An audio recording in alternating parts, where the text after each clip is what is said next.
Hello everyone, welcome to my YouTube channel again. I'm so glad you stopped by to listen to me again. Today I'm going to be teaching you how to make natural stew without synthetic seasonings. The journey started about 6 to 7 years ago when I got married to my husband, and my husband was like, in this house we're going to be taking natural food, no synthetic seasoning whatsoever. I was like, that's not possible in this 21st century, especially the soups, the stews that I make. Because in my house, we are used to using about 6 to 8 cubes in our stews, in our soup. So coming to another place where you're telling me I can't use this, I find it very, very awkward. But actually after a while, I started getting to learn how to select my peppers correctly, the type of peppers to use, onions, bell pepper and the likes to use, these methods to use, how to control your heat, how to cover your stew, how to clean up your pots after cooking, all of those things. So I started researching. In fact, then I also started researching about the type of herbs, spices that I can use that can bring out natural aromas for my stew. So all of the tips that I've learned, I'm going to be sharing it in this video. Please stay tuned. If you get to the point, if you get to your aha moment, please just share it in the comment section, and also share it if you like what you're watching and what you're listening to. Thank you. So let's get started. Yes, so this is our tomatoes we'll be using for this stew. I'll be telling you the type of tomatoes that you should buy in the market and the type that you should not. This is the type we're able to get for the purpose of this course. You can see how hard the tomato is. Even after applying pressure, it's not bursting. That's to tell you that by the time you use it for the stew will not be so watery. Now look at the color. The color is red. It's fully red. The redness is even, and the thing is, during dry season you will even get better tomato than this. The redness will be even, and it's going to be even stronger than this. Now compare this with this type of tomato. Look at the color. Look at the color. Now tell me, how are you going to make sumptuous, delicious stew with this type of tomato? See, can you see the water coming out? The water is so much in this particular species of tomato. But for the one that we'll be using, that I use in my kitchen, is always very hard, so that by the time I'm making the stew, it will not be too watery in the stew. Thank you. Yes, so this is tatashe bell pepper. You can see how red the tatashe is. The purpose of this tatashe is to make your stew to be thick, to be red, and to smell good as well. So when you are cleaning it, you need to remove this totally. Make sure these green parts too are completely removed. Some people try to open it up and remove the seeds. Well, when they want to use the blender to blend, but the seeds are also beneficial to the body. We'll be talking about the benefits of each of these pepper as we progress in the course. So while cleaning, make sure you remove it totally, all these green part. I might say it doesn't mean. Those are the things that now contribute to making the stew go sour early enough. So redness of your tatashe is very, very important. There are times you get some that will be having some dark spots. No, that is not recommended. You can see how red this tatashe is. In fact, my stew is already calling me. So next is cayenne pepper. It's called, in Yoruba we call it shombo. So I also call it bawa. You can see how red it is as well. Sorry. This cayenne pepper is cardiotonic. It contains capsaicin. In fact, it's one of the major components of our excuse me. It's one of the major components of our FTS. So it is very, very good for the heart. Highly recommended for the heart. And see the color as well, red. So there is no way your stew will not turn out red. Even some people will even add what's it called now, tomato paste, just to make sure that the stew is red. No, you don't need to add all these synthetic things to your stew. See how red it is. To remove this, remove it completely. Make sure that no green part is remaining when you are removing it. Make sure that no green part is remaining. So see how beautiful it is. Next is the kind of pepper you'll be using in your stew. You can see that there are two different species of pepper here. These are bigger and these are smaller. This bigger one usually have a small a sweet aftertaste, and they are less hot and spicy than the smaller ones. These smaller ones don't have that sweet aftertaste, and they are very, very hot compared to the hot one. So you can decide on whether you want to blend the two, or you want to use this bigger one or the smaller one. I use both in my, so I recommend both. I recommend both because I use the two, but depending on the one you can access in the market here, so that's one you can use in your, it has no water, so you don't have to fear about water in your pepper. And this is how to also remove it, just like I discussed during cayenne pepper and bell pepper as well. Make sure all the green parts are removed. Thank you. And next is our onions. You can see that these onions are of 3 different types. This is white onions, this is the dried onions, and this is the wet onions. So for my cooking, I don't use wet onions at all, because most times when you use it, it makes the soup turn bitter, especially when you now overuse it, when it's too much in the stew. So I don't use wet onion at all. See, you can identify it is so purple. Then this is the dried onion, not dried per se, but the water quantity in this dried onion is lesser than the one in the wet onion.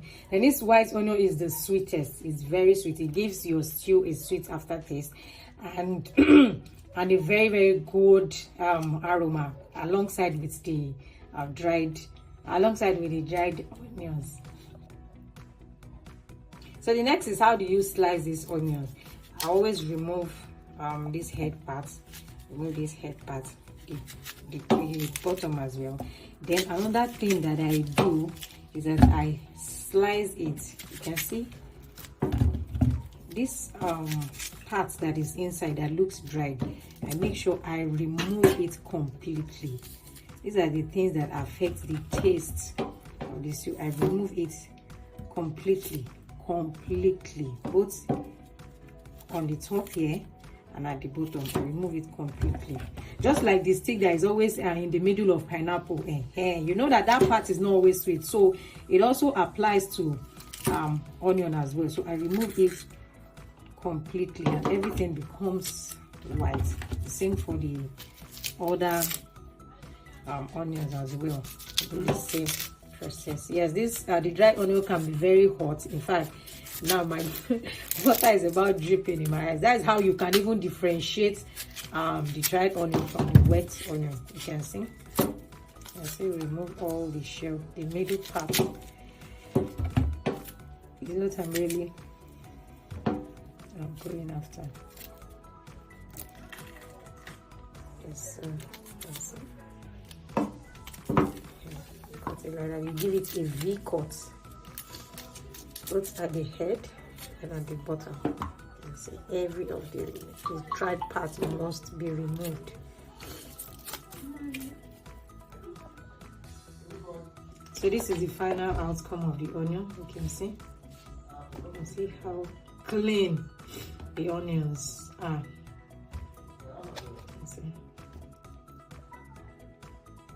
Okay, so this is the final outcome of our pepper. Can you see how red each and every one of these pepper is looking? So the proportion I use 2 parts tomato, 1 part bell pepper, 1 part of cayenne pepper, then half part of chili pepper. But sometimes I use 1 part of chili pepper as well, especially when I'm using this big pepper. But when I'm using the smaller pepper, I use 1 part. Then onions, about 2 to 3 maximum. And so for the purpose of this stew, we'll be making use of catfish as our protein. In fact, that's my signature stew. That's the stew that gets most reviews. This stew is yummy, this is that. So you wash your catfish very well. I use salt. So wash it, add salt, add enough salt so that you remove the sliminess of the fish. Add it to the salt.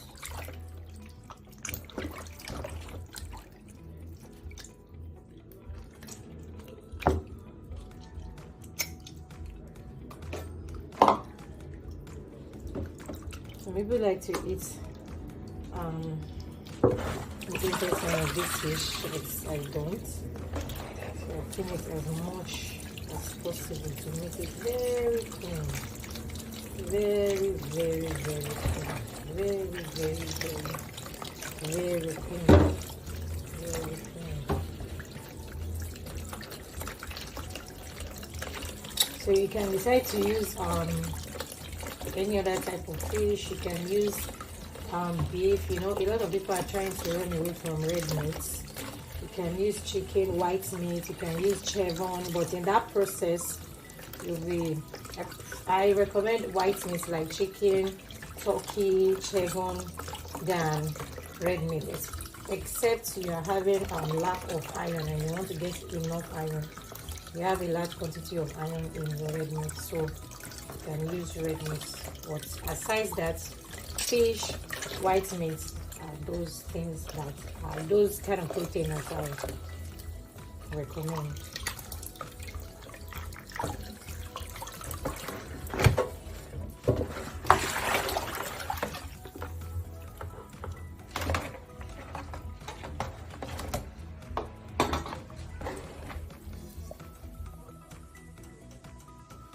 So for those of you that don't like the slimy nature of catfish, you cannot put the salt directly on it.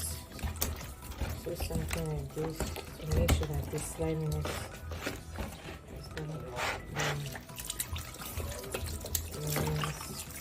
rinse it to remove the sliminess. I even love the sliminess, so some people don't. Then the head, to make sure you clean the inner part of the head, free of all kind of debris and the likes.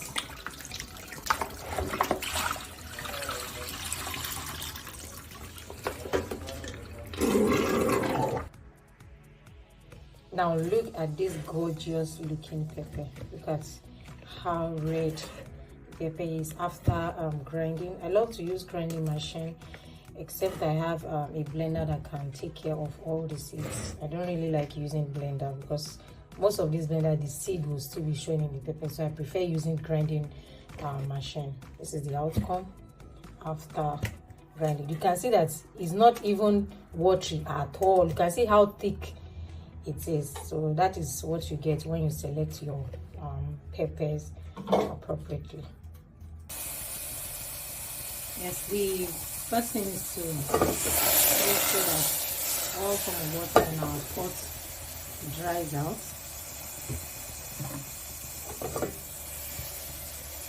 You know, the goal is to make sure the stew is as thick as possible. So after that, I pour my vegetable oil.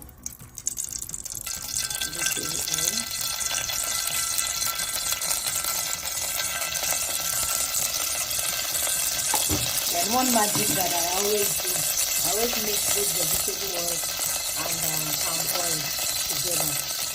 A little quantity of palm oil just to change the color of the vegetable oil. But if you are watching your cholesterol level, you can make your palm oil to be more than your vegetable oil. I'll make it to just get heated up a little bit. And afterwards I pour my onions. I use white onions now.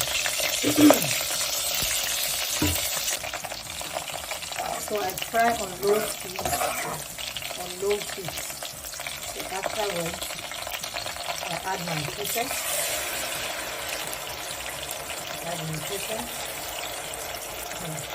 Even the aroma alone. Can you see? Can you see how thick it is?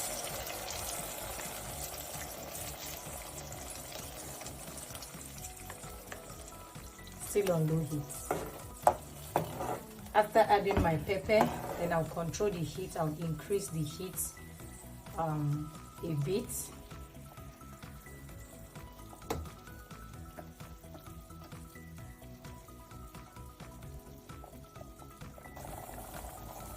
So after frying the pepper on low heat, frying all the pepper that I want to use for the stew, then I increase the heat a bit.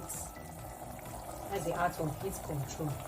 And afterwards, I keep it for 2 to 3 minutes.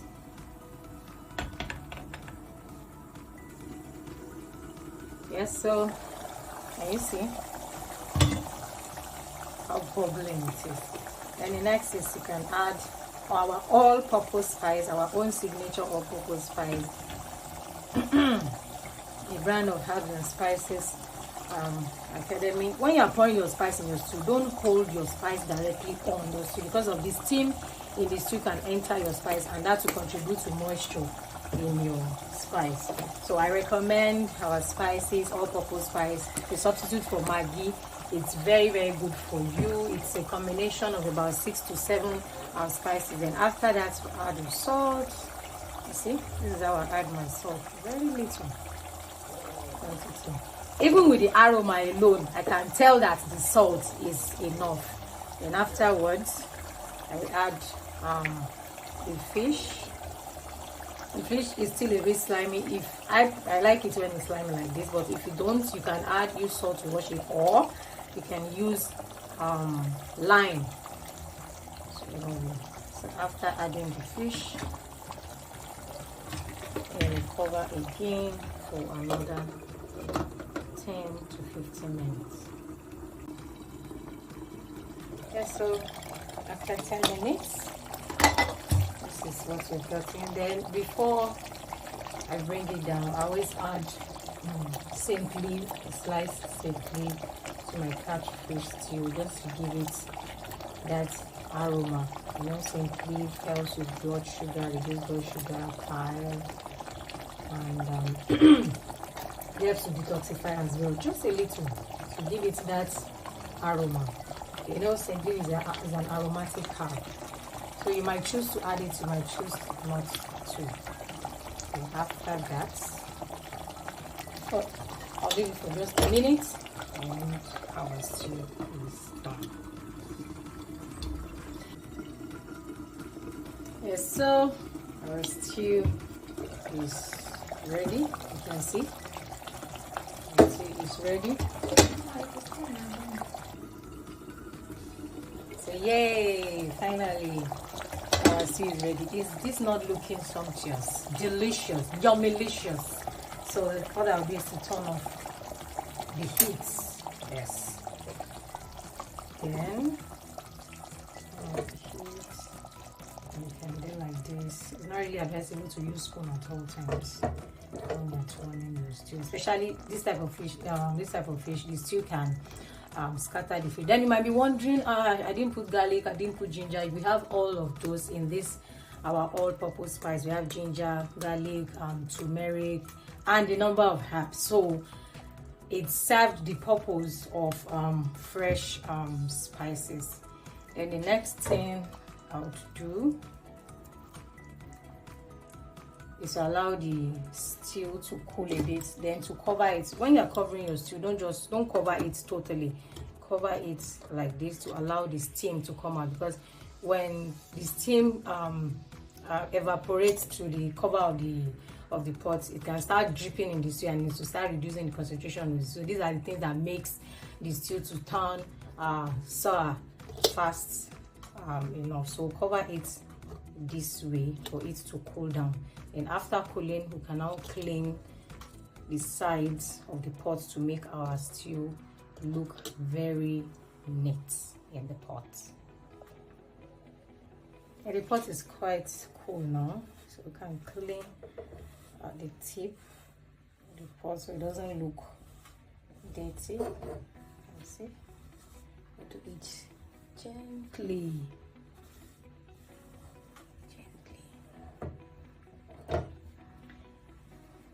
Yes. So another tip that will make your stew stay delicious for a while is, you can see that we have enough oil, enough vegetable on it. You don't necessarily have to dish the oil together when you are taking your stew, but it preserves the stew from spoiling, rather than just the stew just being void of oil and vegetable. You notice that if you go to Buka House, you see a lot of oil on the surface of the stew, and when you are dishing for you, that's Buka. When they are dishing for you, they don't dish that particular oil. It's for preservation of the stew, and it will continue. It will add to the taste of the stew over time. So that is what I do. So this vegetable oil that is on this stew, I can even use it for another stew. Do you understand? So I don't necessarily dish it with my stew, and this is especially for those that are watching their cholesterol levels and the likes. Yeah, so this is our final outcome. Unfiltered video, original video, alongside our signature all-purpose spice to use for this delicious stew. Can be eaten with rice, with any form of swallow, alongside your vegetable. It can be eaten like this with a bottle of fresh juice. You see?